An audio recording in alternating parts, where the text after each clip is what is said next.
Well, absolutely. Quite a very jovial President Cyril Ramaphosa there as he's waiting for his counterpart from Western Sahara, beg your pardon. And of course, quite a lot that the two leaders will be looking at in terms of fortifying the bilateral ties. We know that South Africa has been a dependable ally to this country, located right in North Africa. And obviously, I do have Sophie Mugwana here, our international editor. So, Sophie, I mean, we spoke earlier about the importance of these visits, that we know that the issue of development is right at the heart between the two leaders as they'll be engaging on a plethora of issues, a number of issues facing the continent as well, issues of peace and security. Earlier on we saw that also the head of SANDF is around here, but just the significance of today. Well, as we pointed out, it's all about reviving, the support and the struggle of people of Western Sahara. And it is not the first time the leader of Western Sahara has visited South Africa. All the time when he is in the country, his call is simple: continue to support our country. And yes, there will be agreements here and there, but the main issue is a political discussion that is going to take place between the two presidents behind the scenes in terms of political support that's needed at the continental level, but also at the global level. And there you go, Sophie. We can see the motorcade approaching the union buildings. Of course, President Ghali is coming to meet with his counterpart, President Ramaphosa. And of course, you can see that it's quite a very serious affair because red carpet has been laid out during the course of the morning. We're going to have a 21-gun salute. It's specifically reserved for the heads of states, for the heads of government. Quite a very prestigious event where South Africa is honoring the leader of Western Sahara. So we're just going to see, it's going to come out of that car, Sophie. Obviously, quite a very important moment at this rate. Yes, an important moment. And as you pointed out, you have the 21-gun salute. And that's a clear indication that South Africa is committed to strengthening the relations.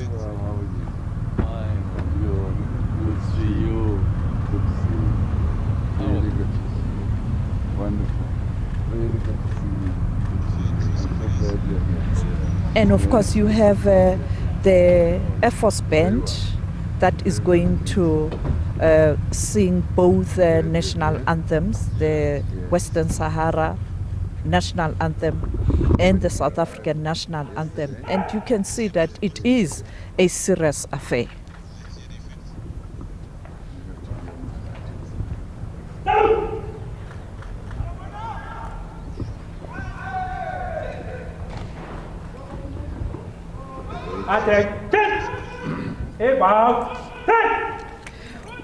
A very important area there, as you can see there, where they are. It reminds us of the struggle of the women in South Africa as they take those steps. That famous Women's March, and one can only think about women in Western Sahara who are also engaged in a similar struggle where they want to be free and to be able to do what they want to do and carry on with the business of their country.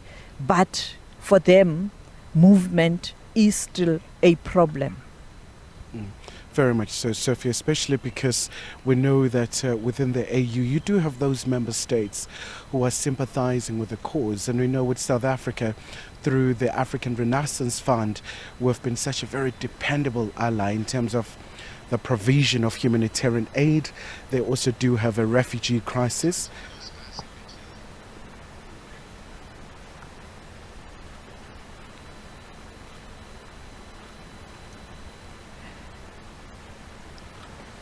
You also have countries who are very sympathetic to Morocco. You can't ignore that.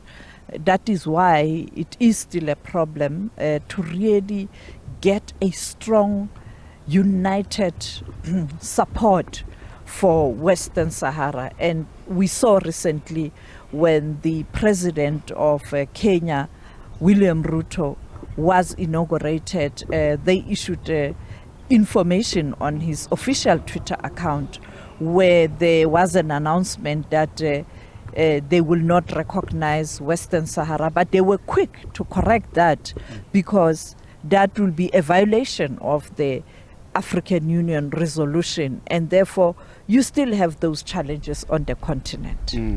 Very much so, Sophie. And of course we can see the two leaders walking down, and during the course, once they're done walking, there'll be that poignant moment where they do greet the ministers. There's that introduction from the South African side, and of course with the Western Sahara side as well, where they try to know each other, where they try to understand each other. But also, Sophie, looking at the portfolios that are here, I see once again the Minister of Arts and Culture, Sport and Recreation, the Minister in the Presidency, the Minister responsible for women issues in the country, but of course the top general of the SANDF. So by all accounts, it's going to be an absolutely serious engagement. Yes, at the level where you really need these kind of resources at that level.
National salute!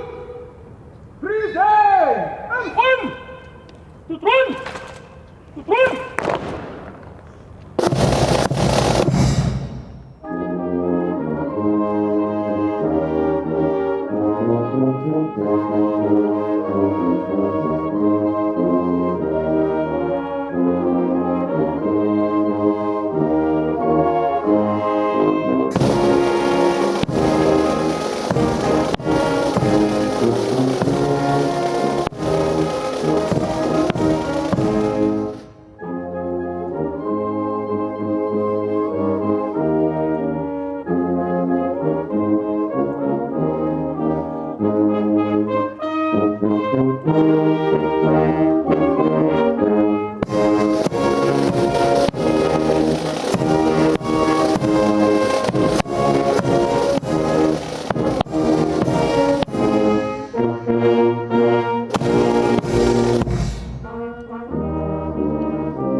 Basic education,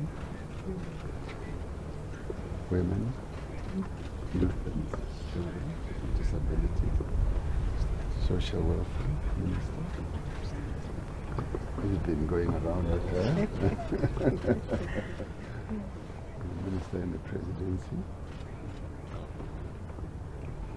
For Deputy Minister of International Relations. She's the Director General in the government. The Director General in the International is the Chief of the Defense Force.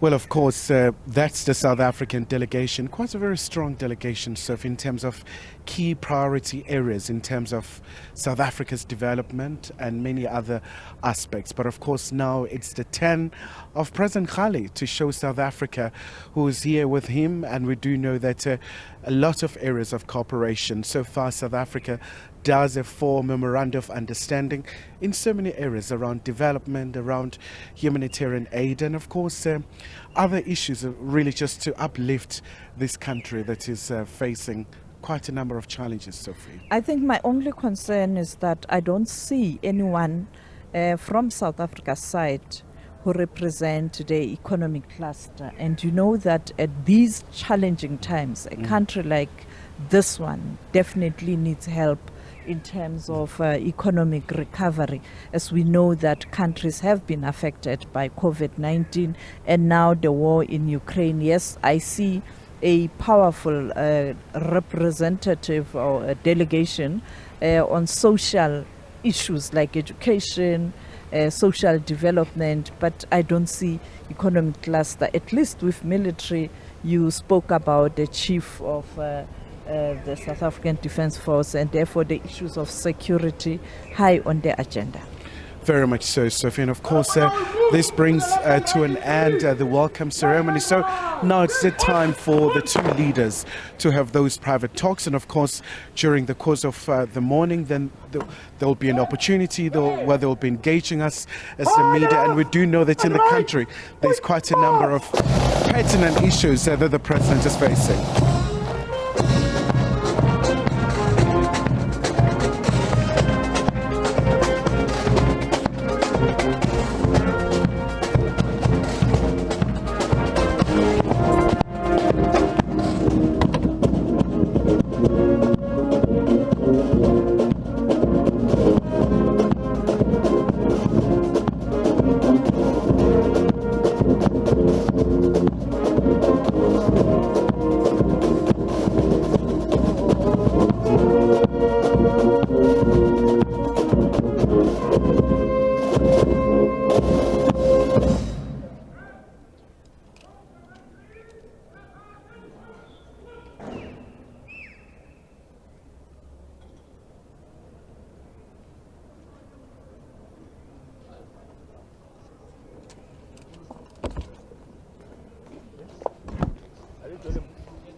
Well, of course, so that brings to an end, of course, the welcome ceremony to President Ghali here at the Union Buildings, the corridors of power. Of course, now the two leaders will have an opportunity to engage in a variety of issues. But Sophie, you made quite a very pertinent issue around the economic cluster. We know that the issue of the economy, it's very vital in light of COVID-19, so many challenges with us, load shedding and thereof the impact, but nonetheless quite a very strong delegation that we have seen in other key areas around education, social development, in terms of the representation of the cabinet ministers. Yes, I think the critical issue right now is political. How do you get a support for the liberation of the people of Western Sahara? And I think that will be the main focus. How do you bring back the struggle of the people of Western Sahara? Because it is almost like a forgotten struggle. And this question, the Western Sahara question, must remain on the agenda of the AU. All right, so we're just going to hand it back now to Auckland Park in Johannesburg, to you, Desiree.